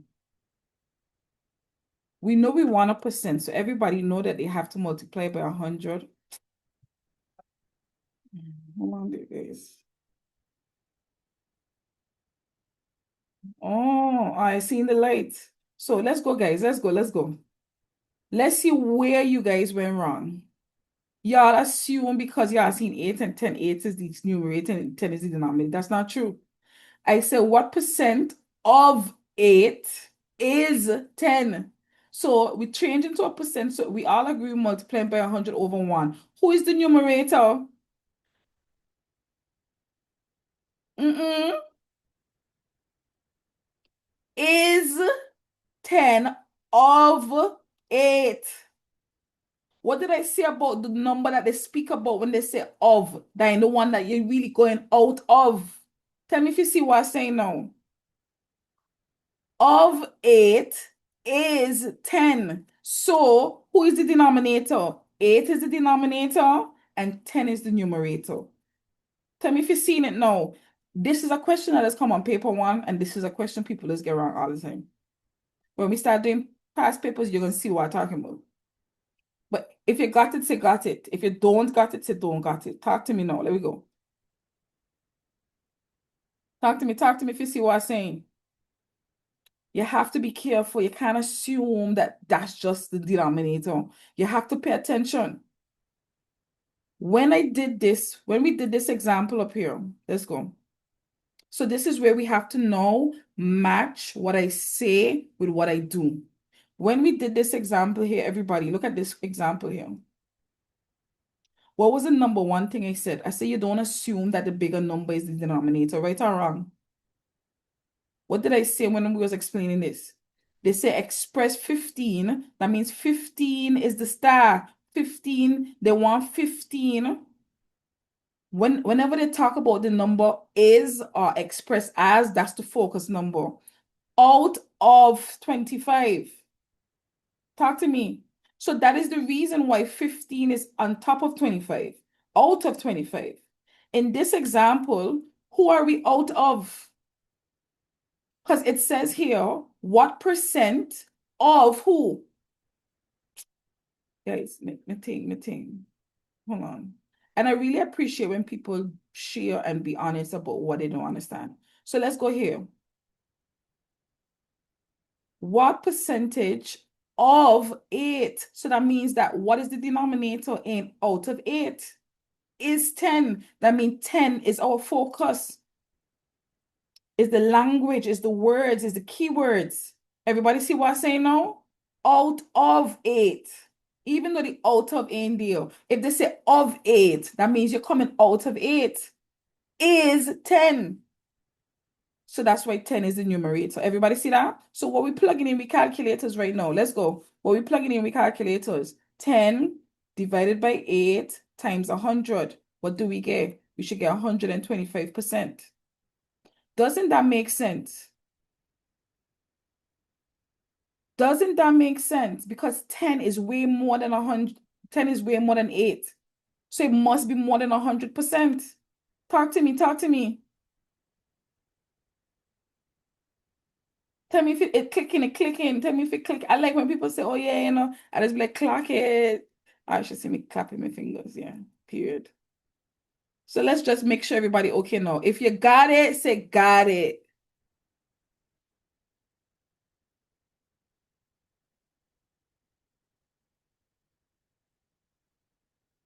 Because this is what we need to know before we move on to the real questions. All right, I'm gonna give you one more before we move on. One more before we move on. Did y'all copy down these examples? Okay. All right, good. So do this last one for me.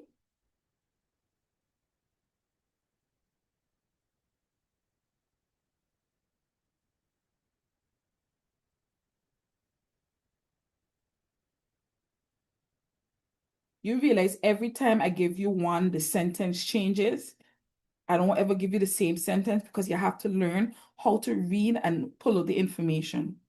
It doesn't matter how they bring the sentence. You look for the keywords, you write down based on what you understand from each keyword, who is who should go where, and then you proceed with your work and your calculations. So everybody try this for me and then tell me what you get.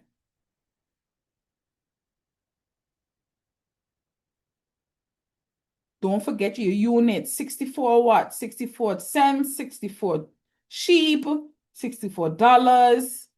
What is it? What is it? That's what I get?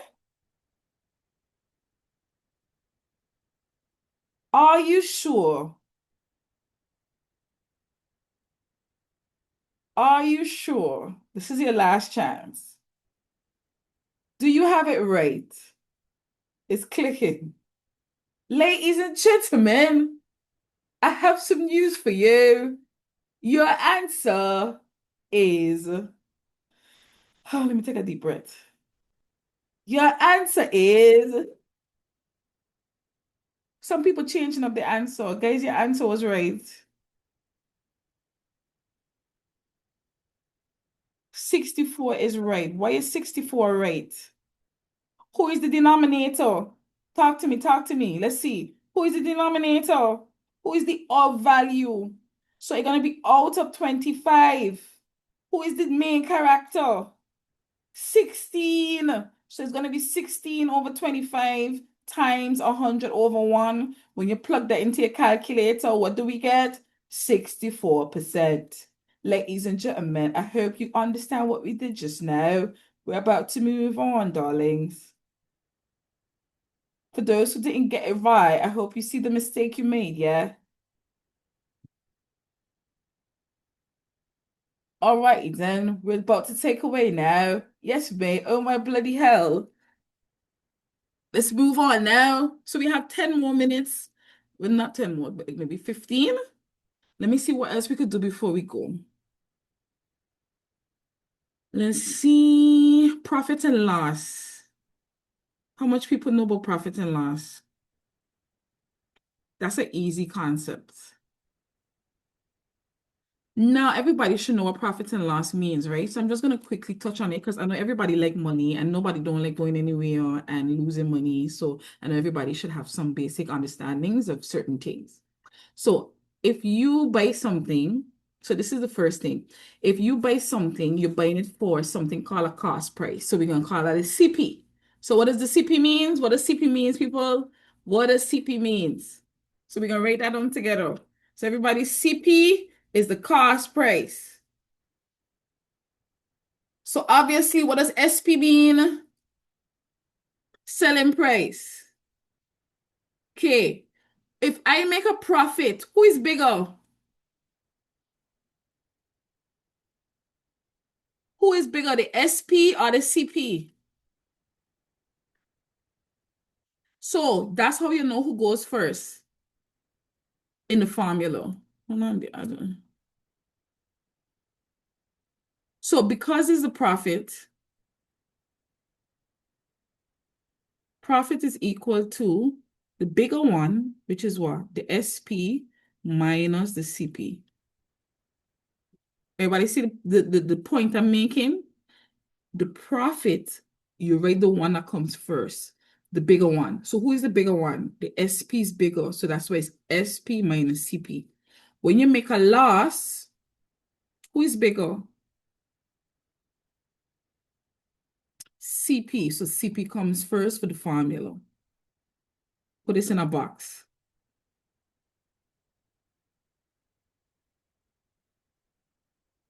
Then these two formulas we need to know. So percentage profit. And we know how to change anything to a percent, right or wrong? How do we change anything to a percent? We multiply it by 100 over 1. Now, I need everybody to lock in right now. Because you see what I'm about to teach you? This concept is used a lot in different ways. Anytime you want to change something to a percent, you always put the thing that they're talking about. And in this case, what we're talking about in the profit. So that can be the numerator over the original price. Out of the CP and the SP, which one do we call the original price? Which one is the original? Everybody see that? Hello? Talk to me if you see you're listening to what I'm saying. Anytime you need to change something to a percent, you write the thing that you're changing into a percent as the numerator, and it always go over the original quantity. Because we're dealing with profit and loss, our original quantity in this case would be the cost price. Everybody see that? So let's do the percentage loss. What's the formula for percentage loss? Because loss is the percent, obviously what can be the numerator?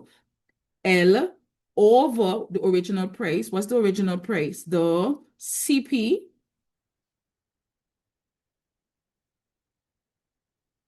times 100 over 1.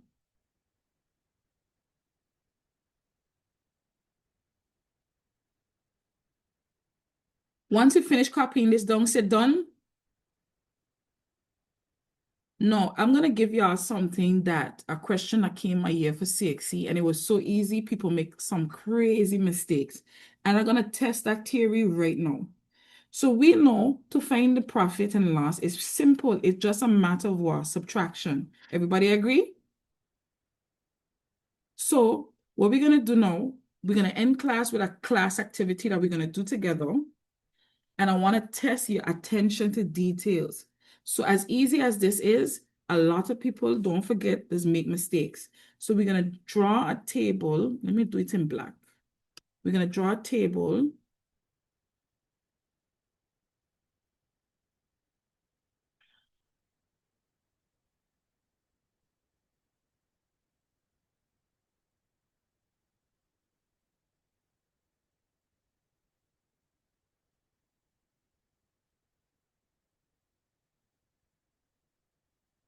Okay.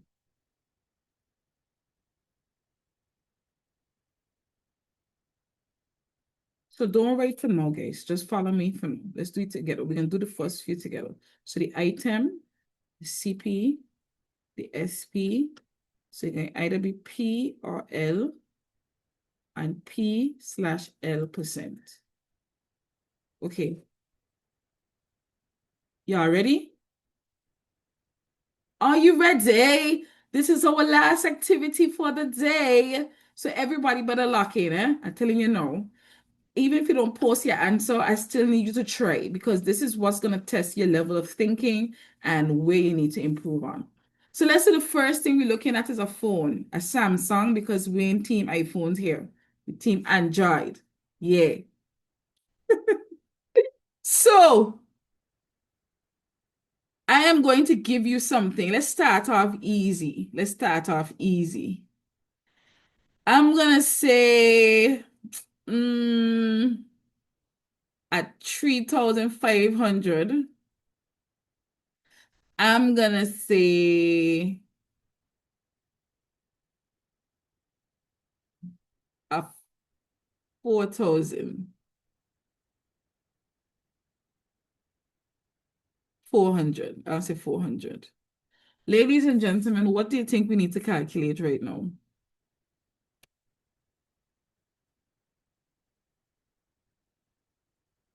What is the SP?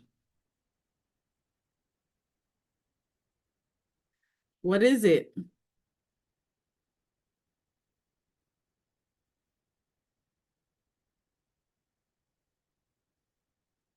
Let's do the first one together. So I just want to see something.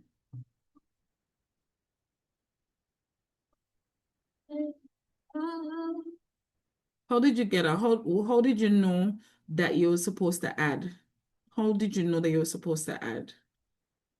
Because once we get a profit, what does that mean? That means that our SP should be one more. Everybody agree? And because it's more, it obviously means that we have to add. So that is correct. Our answer is 3,900. So here's what I'm going to do. I'm going to put in the others and I need y'all to work it out. Now let's find the profit percent now. How do we find the profit percent? What numbers should we be working with? The profit, what's the profit? 400. Which number should I put 400 over? The 3,500 or the 3,900? Excellent. The original. So the 3,500. Somebody get a calculator for me. Times 100 over 1.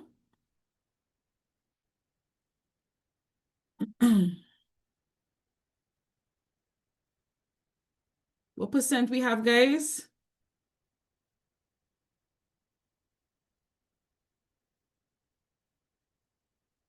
Somebody say 11.4. I need more people to confirm or deny. Is that true?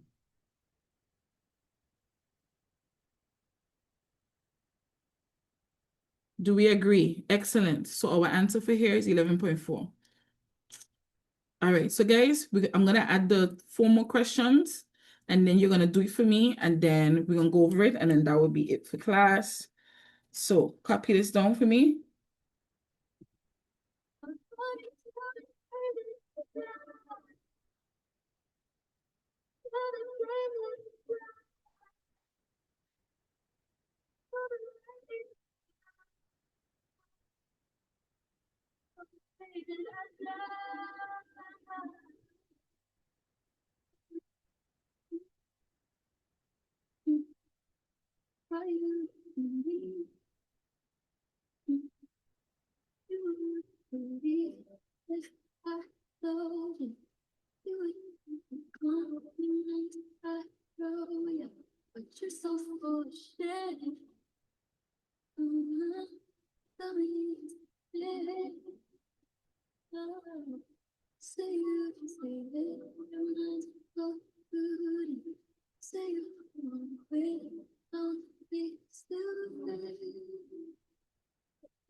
So find all the empty spaces. I'm gonna just put a line just to make sure you know what you're working on.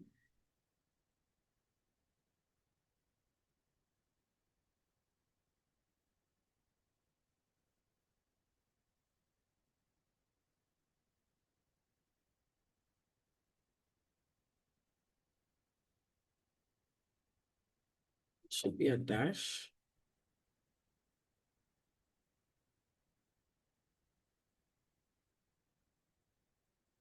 Javier, finish everything?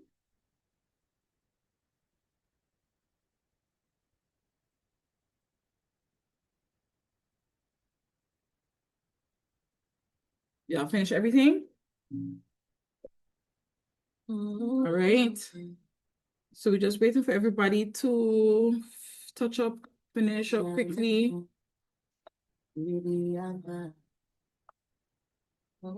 Let's see if we are cooking on gas.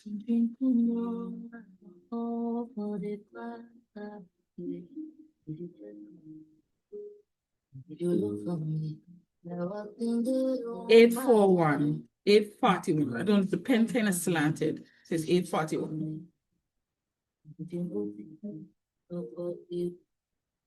All right, so let's look at the first one, everybody, for the hat. At least everybody should have that. Everybody have an answer for that one?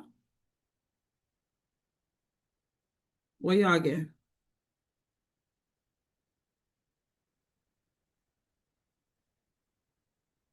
All right, we got 700.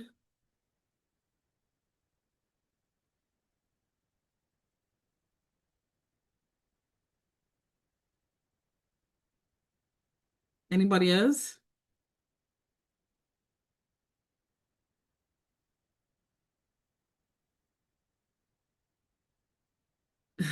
Guys, guess what?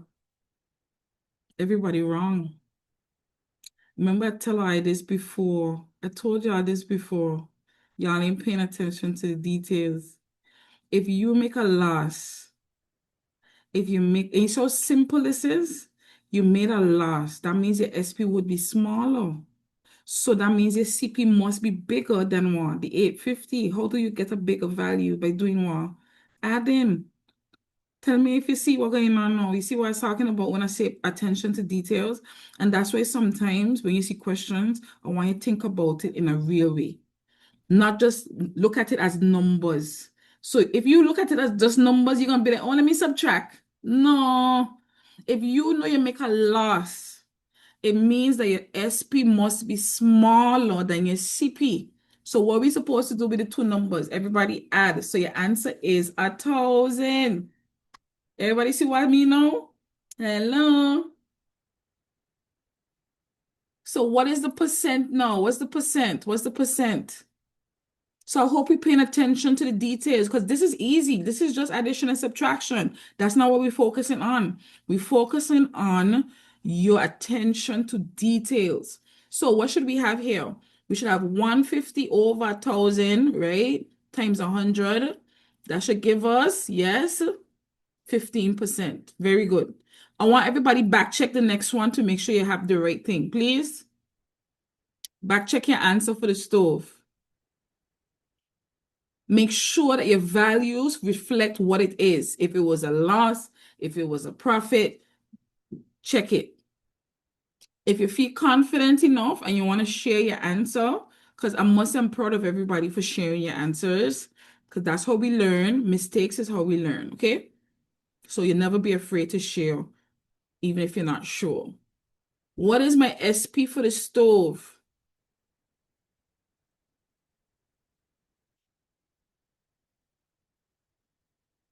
1525.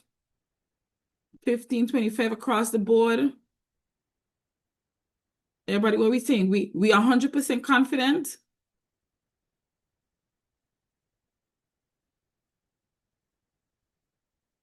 Ladies and gentlemen, you are very, very, very, very, very, very, very right. Excellent. You made a loss. So your CP is going to be bigger than your SP. So you have to subtract. So you will get 1525. What did you get for the percent? Anybody? Somebody says 7.4. Is that true? Chris said 7.4. Is that true?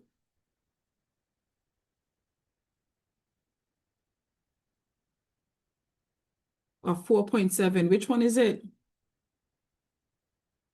Which one is it?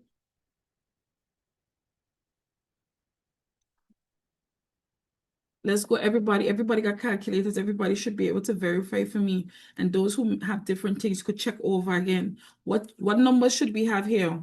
What should it be? It should be 75 over what? In 1600, right? So everybody agree? 4.7? Excellent.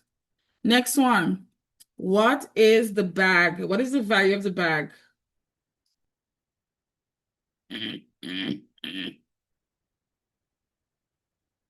Come, let's go. Remember the agreement we had, participation is the only form of payment I request. I only need everybody to communicate and share their answers. That's all I ask for.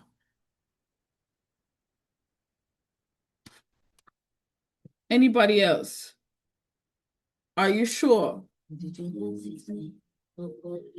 Oh boy, guys, guess what? Guys, guess what?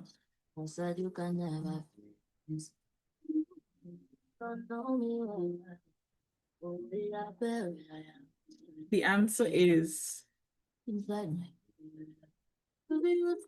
the answer is 1150.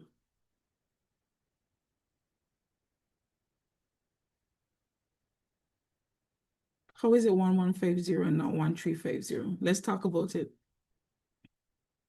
What did we make? Did we make a profit or we make a loss? So if we make a profit, right? Who should be bigger? It should never be bigger than the SP. Talk to me if you see what I'm saying. Yeah, see what I mean? Everybody see who thought it was 1350? That's important to me that you make sure you understand why it's not 1350. So SP, because it's a profit, has to be bigger than the CP. So that's why you have to subtract. Yeah? So what we're gonna have? We're gonna have 100 over the 1150. What percent is that, everyone, times 100? What percent is that?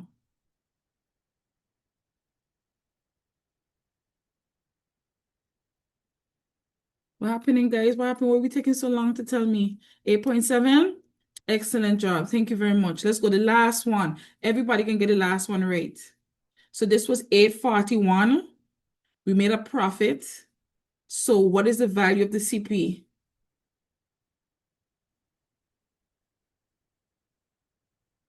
Excellent job, everybody. It is 791. And what is your percent?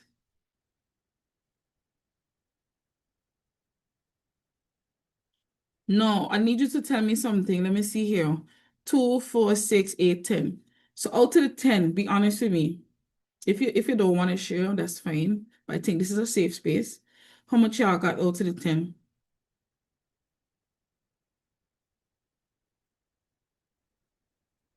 Also, did you notice what I said about paying attention to the details and what you have to pay attention to?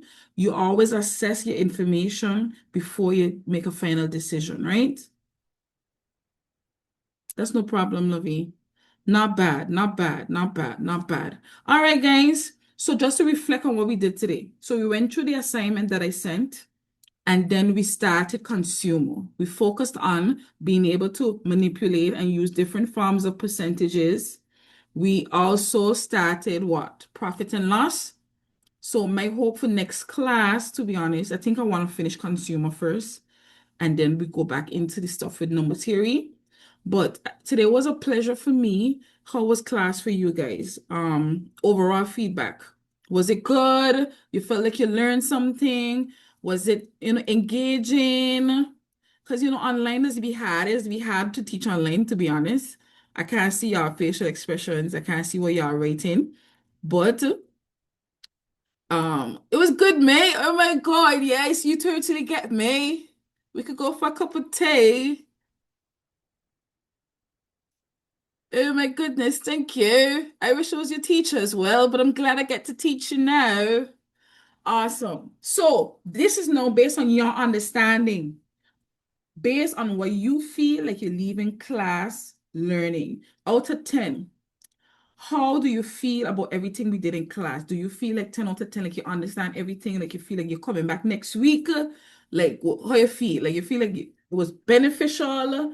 Like this is something you definitely want to continue? Like everything that you learn, rate your understanding, rate your learning, rate your experience. Okay, period, period. Clock it, clock it. Okay, so we're making this a thing then. So we on for next week, Sunday, 3 to 5. Do you guys want me to send you guys the video, the recording? It's gonna be a YouTube link. So I will download it and send it. So anytime you want to go back and practice or look over anything, you can. So I will download that and send that to you tonight. Now, another thing I would like to do, if I send you guys homework to do for the next week, I'm not gonna give y'all any this week, but in general. Let's say after we do a lot on the consumer, if I send y'all work, would y'all do it? Excellent. That's what I needed to know. All right, guys, thank you for making my teacher day. I couldn't spend my day doing anything better than actually teaching. So thank you for making my day awesome. I appreciate you. Bye. See you guys next week.